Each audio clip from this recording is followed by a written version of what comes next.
जय श्री कृष्णा दोस्तों।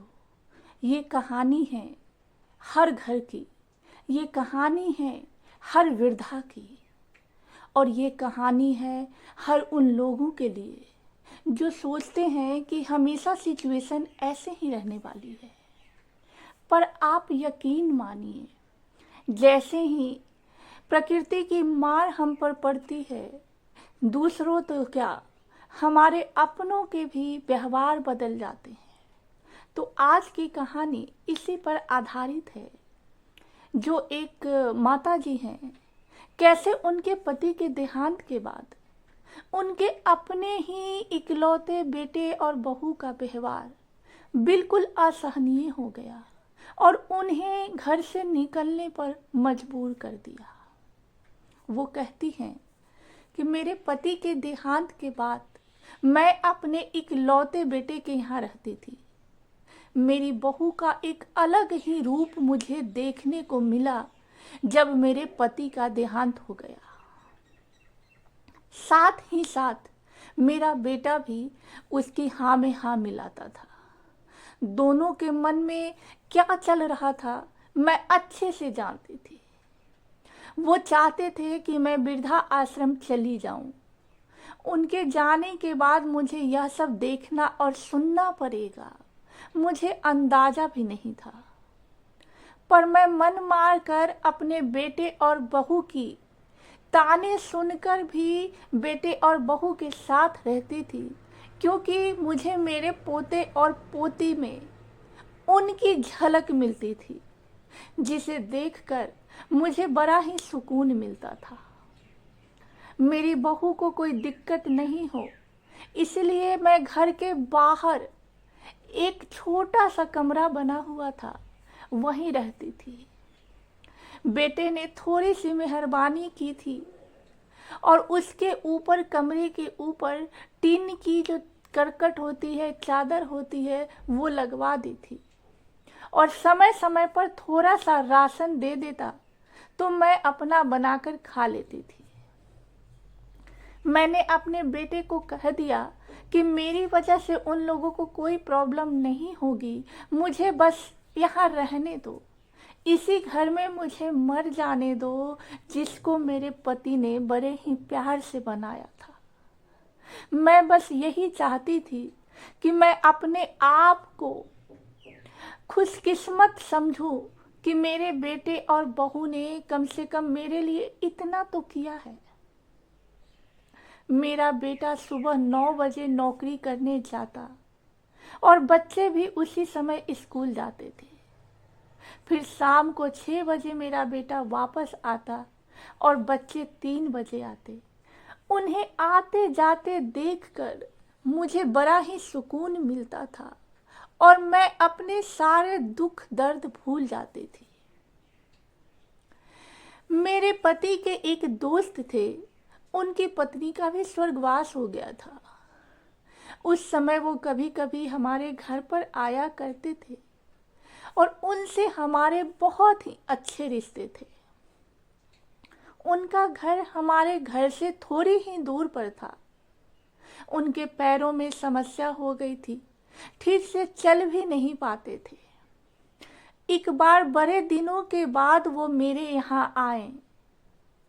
मुझे उन्हें देखकर अच्छा लगा, क्योंकि मेरे पति के मौजूदगी में उनका अक्सर आना जाना होता था और बिल्कुल अपने परिवार जैसा रिश्ता था।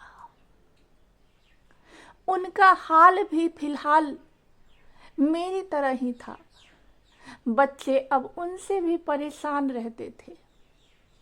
वे आकर मेरे पास अपना दुखड़ा रोते थे और उन दिनों को याद करते थे जब उनकी पत्नी थी और जब मेरे पति जीवित थे। बुढ़ापा हम जैसों को बहुत रुलाता है। उनके पत्नी का स्वर्गवास हो गया था और उन्हें चलने उठने में भी समस्या थी, इसलिए वो तो अपना खाना भी नहीं बना पाते थे। मेरे पास जब वो आए तो मैं समझ गई कि यह इतनी मुसीबत में चलकर पुराने दोस्तों के यहाँ चाय और खाने की चाह में ही जाते होंगे। उनकी भी अपनी मजबूरी थी। वो आए तो मैंने उनके लिए खाना बनाया और उन्हें खिला दिया। वो मना कर रहे थे, लेकिन मुझे पता था कि उन्हें भूख लगी है और मैंने जिद करके उन्हें खिला दिया। उस समय मेरी बहू ने उन्हें खाना खाते देख लिया मेरे घर में। वो कुछ भी न बोली। उसके बाद वो एक दो बार और आए। वो जब भी मेरे यहाँ आते मैं उन्हें खाना खिलाती। फिर उनके जाने के बाद जब मेरा बेटा एक दिन आया तो बहू कहती है कि तुम्हारी माँ कितनी बेशर्म है, पता नहीं किस किस को आजकल बुलाकर खाना खिला रही है। बड़ी मुश्किल से कमाया जाता है और यह लुटाने में लगी है। अब इसका राशन बंद करो, कुछ दिन भूखी रहेगी तो अकल ठिकाने आएगा। मैंने उसे कहा कि मैं अपने हिस्से का उन्हें खिलाती हूँ, वो तुम्हारे पिता के पुराने मित्र हैं। फिर भी बहू का उल्टा सीधा बोलना जारी रहा। उसने कहा कि घर के बाहर रहकर इसको आज़ादी मिल गई है, पता नहीं क्या क्या करती है। मेरा बेटा भी उसकी हाँ में हाँ मिलाता रहा। बेटा भी बोला कि कुछ दिन भूखा ही रहने दो, जब भूखे रहेगी तो अकल ठिकाने आ जाएगी। मुझे मेरे बेटे ने घर के पीछे सीढ़ी के पास ले जाकर बिठा दिया और कहा कि अब यहीं बैठो। मेरी ये हालत थी कि मेरे अब आंसू भी सूख गए थे।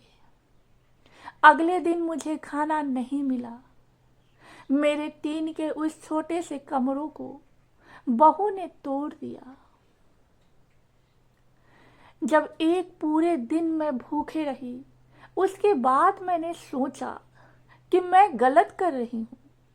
मुझे अब अपने बेटे के यहाँ नहीं रहना चाहिए और शायद गलती मेरी ही है। मेरी ही परवरिश में कोई कमी रही है, तभी तो यह परिणाम मुझे मिल रहा है। अगली सुबह मैंने अपने बेटे को कहा कि मुझे वृद्धा आश्रम छोड़ आओ, अब मैं तुम दोनों को ज़्यादा परेशान नहीं करना चाहती। बहू ने कहा कि एक दिन भूखी रही तो अकल ठिकाने आ गई ना। बेटे के चेहरे पर भी अजीब सी खुशी थी। जल्दी से तैयार हो गया मुझे छोड़ने के लिए। बहू कह रही थी कि आज की छुट्टी ले लो, यहीं आसपास मत छोड़ आना, कहीं 2-3 दिन में ये फिर से वापस ना आ जाए। मैंने अपनी बहू से कहा कि बेटी चिंता मत कर, अब मैं नहीं आऊंगी। मैंने अपने पोता पोती को गले से लगाया। मुझे पता था कि अब मिलना नहीं हो पाएगा। बेटे को भी चाहती थी कि एक बार जी भर के गले लगा लूं, लेकिन वो बोला चलो जल्दी करो। मैंने बहू को कहा कि बेटी अपना ध्यान रखना। मेरा बेटा मुझे छोड़ आया। वहां आकर मैंने देखा कि मेरी तरह कई और लोग हैं जो थोड़े दिन उदास रहते हैं और फिर सच को स्वीकार कर लेते हैं। मैं अब इस वृद्ध आश्रम में बहुत खुश हूँ, कुछ काम भी करती हूँ। मैं चाहती हूँ कि कुछ ऐसा करूँ और कुछ ऐसा कहूँ कि ऐसा किसी के साथ ना हो। लेकिन ऐसा कब किसके साथ हो जाए कोई बता नहीं सकता। आप हमेशा एक चीज याद रखना कि माँ बाप को ऐसे समय के लिए भी तैयार रहना चाहिए।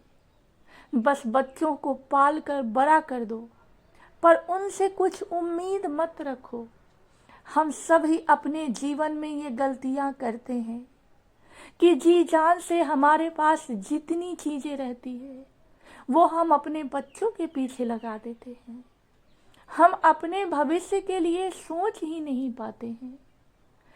और ज़्यादातर जो बेटा बहू है, हम जैसे ही थोड़े असहाय होने लगते हैं या हमारे जो पति हैं वो गुजर जाते हैं, तो वो उनका जो अंदाज है वो बिल्कुल बदल जाता है। उनका व्यवहार बहुत कठोर हो जाता है।